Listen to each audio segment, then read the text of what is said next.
Quando eu migrei do pregão Viva Voz para o pregão online, para o pregão eletrônico, virtual, por que 90% dos traders se aposentaram? Porque eles perderam esse sentimento, que era o fluxo de pessoas indo de um lado para o outro, em velocidades diferentes, ou seja, com uma emoção diferente, se o mercado estava muito tenso ou estava tranquilo. O fluxo era diferente. Ou seja, a frequência de negócios era diferente. O ritmo do mercado era diferente. E, consequentemente, aquilo gerava um sentimento diferente. Então, a primeira coisa que vocês precisam entender é o que é fluxo, pessoal?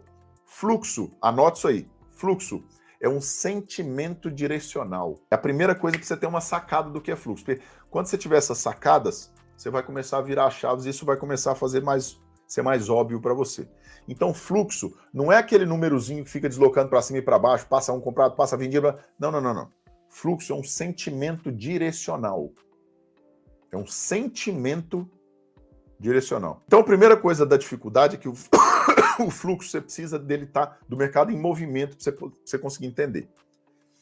Segunda coisa, ao mesmo tempo que o fluxo é mais difícil de entender, há um mito de que, principalmente uns anos atrás, de que o tape reading, né? Ou seja, de que o order flow, a leitura de fluxo, era o auge do mercado e era o santo grau, e era o último nível como operador, e era um trader que já tinha se desenvolvido no seu máximo e blá, blá, blá, blá, blá, blá, blá. Pessoal, leitura de fluxo sozinha, ela não funciona. Tape reading é um método. O tape reading usa a leitura de fluxo dentro desse método. Mas tape reading não é exclusivamente order flow, leitura de fluxo. O tape reading usa a leitura de fluxo. Uma das ferramentas ou uma das abordagens é a leitura de fluxo, tá? Então, já para responder a pergunta do Roberto aí. Beleza, Roberto? Mas, continuando aqui, por que eu estou falando que só a leitura de fluxo não funciona? Porque o fluxo, fora de um contexto, tá? Ele não significa nada. Ao contrário.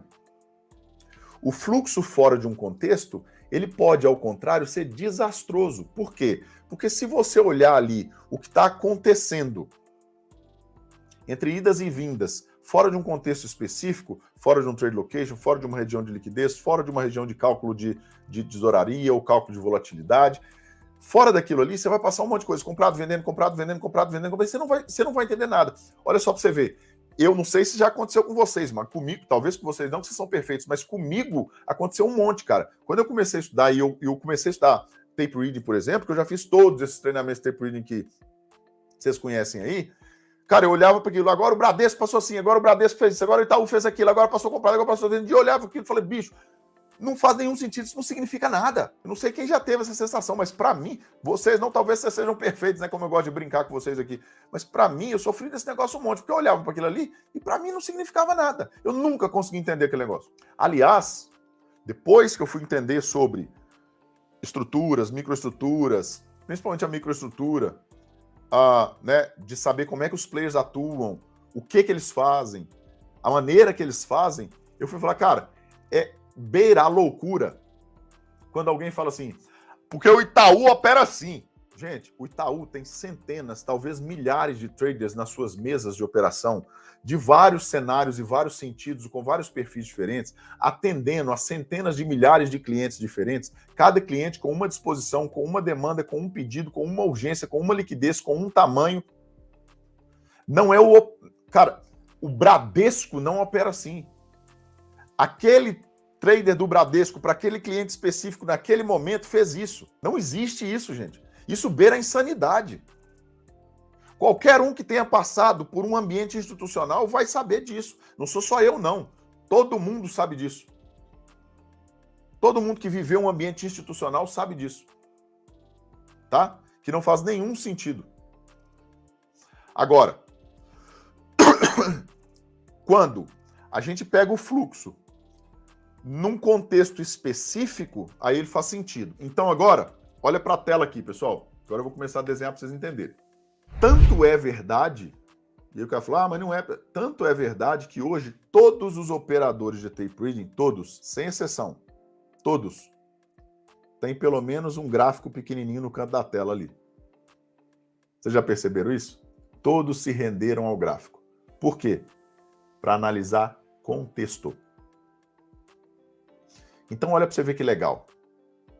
Tá? Olha para você ver que legal. Dá uma olhada aqui na tela aqui. O price action. Vocês já me ouviram falar várias vezes sobre price action puro não funciona, que é o naked, não funciona mesmo. Eu tenho, como sempre, a lei do 3, né? Price action, VSA, que é a leitura de volume e preço. Isso aqui tudo eu estou explicando para vocês ao longo dessas lives, tá, pessoal? E agora a gente vai ver o fluxo, ou order flow. Não vou nem botar em inglês, vou botar em português mesmo, tá? Cara, dá uma olhada aqui. Pessoal, olha a sacada que nós tivemos quando a gente foi estudar esse negócio e que a gente percebeu o seguinte: se eu juntar tudo isso, aí que está o segredo da coisa.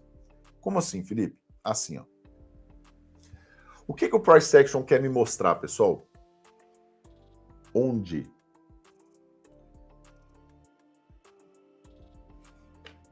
Como assim onde, Felipe? O price action me mostra onde ou aonde os players querem negociar. O price action me mostra o nível de preço que eles têm interesse em negociar. É para isso que o price action serve. Só isso. Ele só me mostra isso. Tá?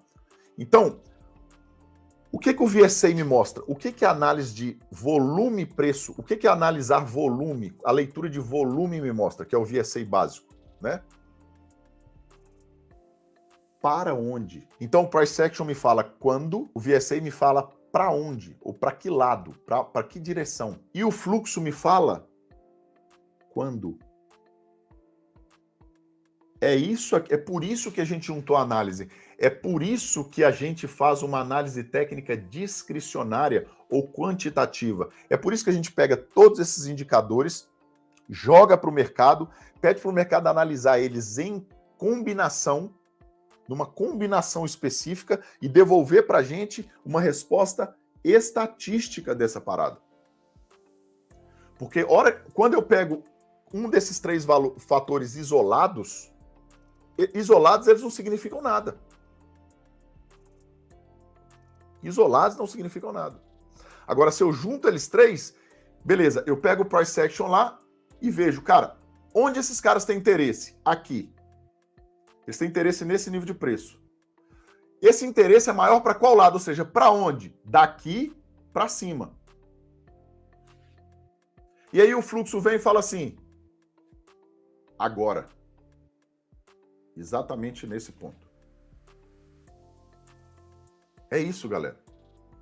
Entendeu? Onde, para onde e quando. Então, o fluxo só serve para me dizer quando, o timing, a especificidade do mercado, quando o mercado vai avançar. O fluxo não serve para me colocar dentro do mercado. O fluxo não me coloca no mercado. O que me coloca dentro do mercado é o... Peraí. Contexto. O que me coloca dentro do mercado é o contexto. E o contexto é formado lá do início, começa lá do início, pelo ciclo de precificação. O contexto começa lá na precificação, lá na estrutura, lá nas leis de oferta e demanda, lá nesse desequilíbrio de lei de oferta e demanda. E aí passa ou seja, nos fundamentos de mercado, passa pela estrutura de mercado, avança para a microestrutura e dá a precificação. Aí tudo isso faz sentido. Combinando essas coisas, vocês conseguem ter um mercado estatisticamente previsível.